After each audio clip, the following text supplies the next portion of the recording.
Hello, and welcome to the Get Lean and Eat Clean podcast. My name is Brian Grin. I'm a certified health coach, trainer, and author.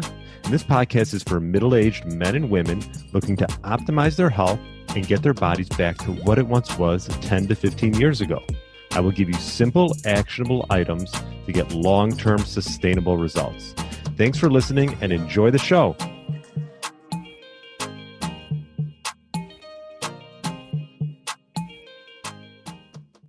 All right, welcome to the Get Lean, Eat Clean podcast. My name is Brian Grin.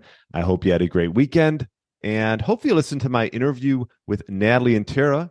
Tara is a fifth-generation dairy farmer. Natalie owns and operates Cavor Cattle Company, and it was just an interesting perspective to listen to people that are actually living it day in, day out, as opposed to people like myself, and maybe including you, who just go to the store and buy meat or whatever they're getting. So, a really cool perspective on grass and grain-fed beef, sort of the whole vegan narrative, which we're going to touch on today, consuming animal proteins, and yeah, just really enjoyed, having a different type of perspective on the podcast with Natalie and Tara.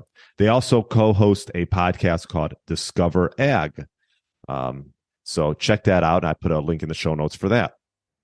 Now, on today's micro podcast, I wanted to piggyback off my conversation with Natalie and Tara and talk a little bit about, sort of, I want to say like this vegan narrative or this myth that, it's promoted as this cardiovascular, helpful diet. Now, don't get me wrong. If you're coming from a standard American diet, and you're going vegan or vegetarian, I mean, you're going to get better blood markers. You're going to have greater health. And I think that's a positive thing. I mean, I've mentioned it a lot of times in the past. I was a pescatarian for quite a while, a few years, I'd say.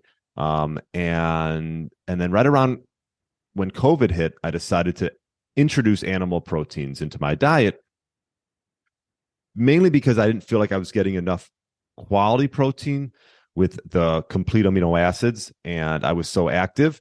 I really will say this, and I said this on the podcast, I found a difference in how I felt, and also just my body composition improved. I felt like I got stronger. So again, if there's, everyone has different reasons, and whatever reason, if you want to be vegan, that's completely yours, and it's totally up to you how you want to eat. But I will say that going from a pescatarian to more of an animal-based diet really did help me in the gym, and also just day to day as far as feeling better and gaining more muscle, which I think is important as we age. I love animals as much as anyone, but as long as you're getting it from a quality source, and it sounds like from Natalie and Tara that the humane sort of the humane treatment of animals as far as cattle is concerned is pretty good. And they know this because they're out there, and a lot of it is family farms. So that's good to hear. And they're grazing and eating grass and things like that. The one thing about being a vegan that you just want to keep in mind, and that's what I want to touch on today, and I'll share my screen real quick so you can see if you're watching on YouTube, is I'm just going to touch on this paper that was done, as you can see, by James O'Keefe. And the title is called Debunking the Vegan Myth, The Case for a Plant-Forward Omnivorous Whole Foods Diet. And I'm going to just give you sort of the abstract, my thoughts on it. And, I'm not here to change your opinion one way or the other. Again, this is your path. This is your sort of health journey. But I think it's important to know that if you are vegan or even vegetarian, there might be some deficiencies that might come up, and it talks about it on this article, on this paper. And one of the things that it says is that strict adherence to a vegan diet could cause predictable deficiencies in nutrients, including vitamin B12, B2, vitamin D, which we all know how important vitamin D is, niacin, iron, iodine, zinc, high-quality proteins, omega-3s, and calcium. Prolonged strict veganism increases the risk for bone fractures, sarcopenia, muscle loss, anemia, and depression.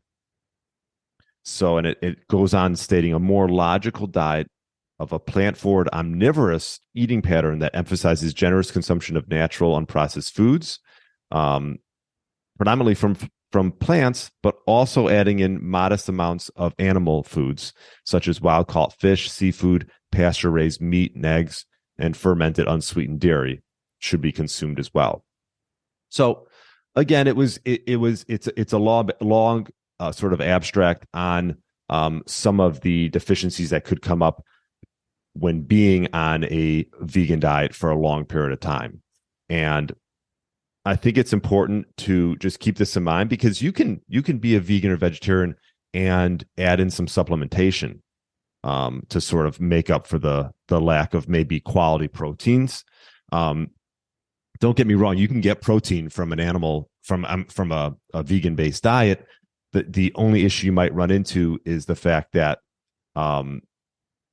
animal proteins have a higher bioavailability, and they have this complete amino acid profile.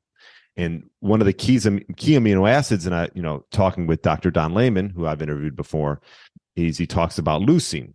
You should aim for 3 grams of leucine per meal to help with something called muscle protein synthesis.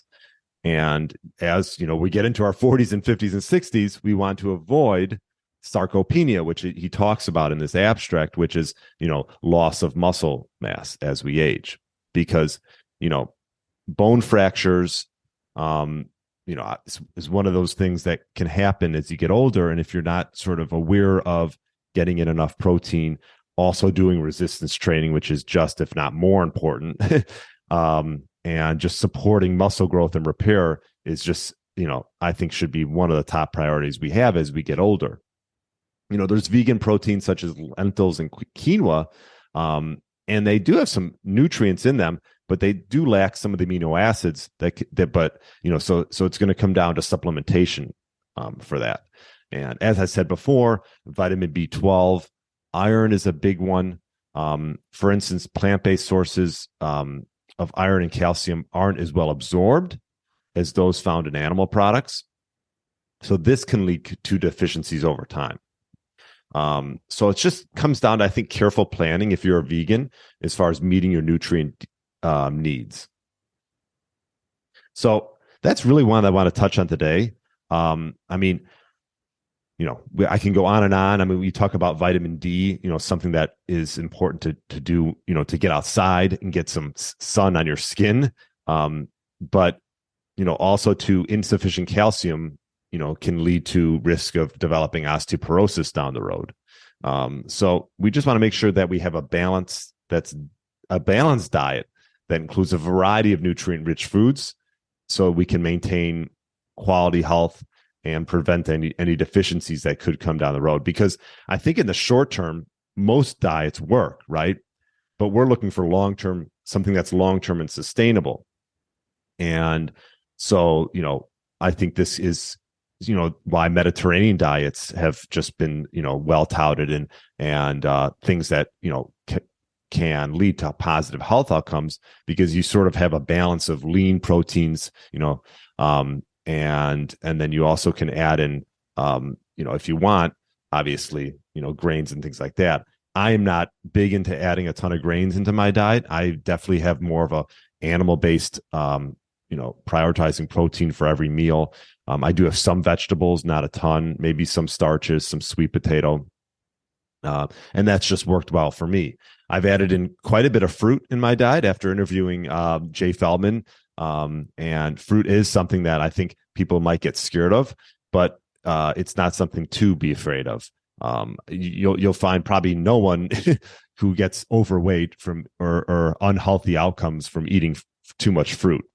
I think the fiber is good for motility, gut motility, and so on and so forth. So, and you're getting quality nutrients, and yeah, it just gives you a variety. So, anyways, that's what I want to touch on today.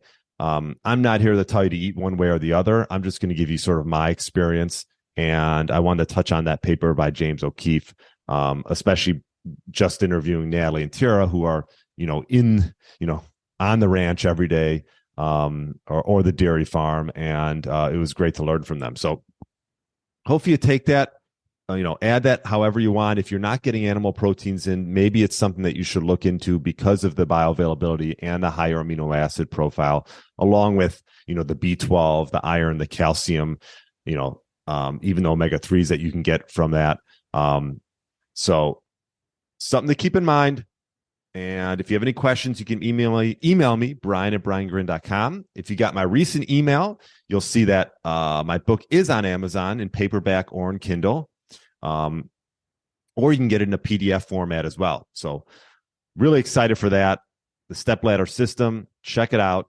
And if you're loving the podcast, would love a review. That'd be great. Get more people to enjoy it and share it out. I would greatly appreciate it. I don't take on any sponsors and commercial free. So have a great rest of the week. And I will talk to you Friday with another great interview. Thanks for listening to the Get Lean, Eat Clean podcast. I understand there are millions of other podcasts out there, and you've chosen to listen to mine, and I appreciate that. Check out the show notes at briangrin.com for everything that was mentioned in this episode. Feel free to subscribe to the podcast and share it with a friend or family member that's looking to get their body back to what it once was. Thanks again, and have a great day.